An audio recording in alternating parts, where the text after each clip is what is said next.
Oggi voglio farvi vedere qual è la mia fattoria della fattoria Felice al Mare. È super bellissima. Aspettate che sta caricando. Eccola. Praticamente ho preso molte colture, quindi no. Un secondo che vedo il messaggio. Tenuto 3 mattone, ok, ringrazio. Ciao, mi fermi. Ciao, fattore, ho tenuto 3 monete e regalo, accetta. Grazie, allora. I miei regali sono generosi.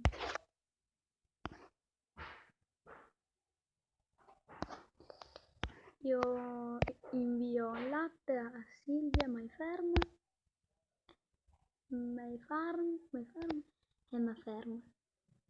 Maferm ce n'ho 2. Quindi è riuscito. Il calendario e ok. Ancora sono solo al primo giorno.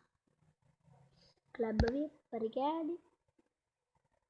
Appena arriva a 50 prendo il pacchetto VIP, che sono bellissimi.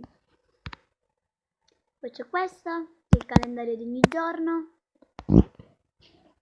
Gli alberi, l'arancio, non so, sì, l'arancio, questo è l'acero, questo è l'albero dei litichi, questo è l'albero del melo,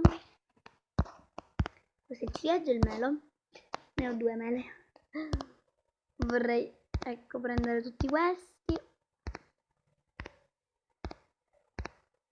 eccolo,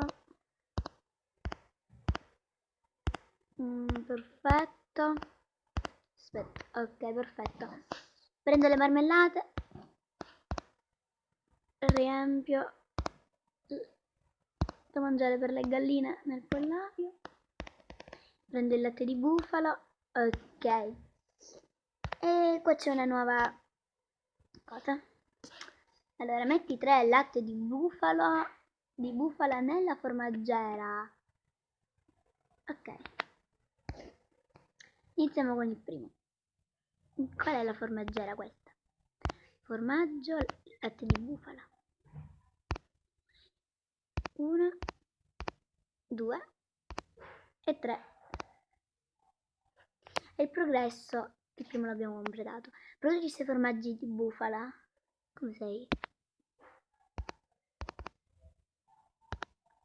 Non è ben top. Vabbè, la completeremo dopo. Poi c'è il cartello dei messaggi di cui ho messo: diventa mio amico, ricordati di aiutarmi 5 volte, poi raccogli il premio. Questo è il messaggio che viene visualizzato alla fattoria.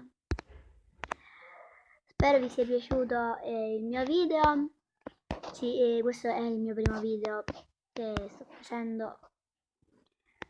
Spero che vi sia piaciuto. Ci vediamo la prossima volta. Ciao!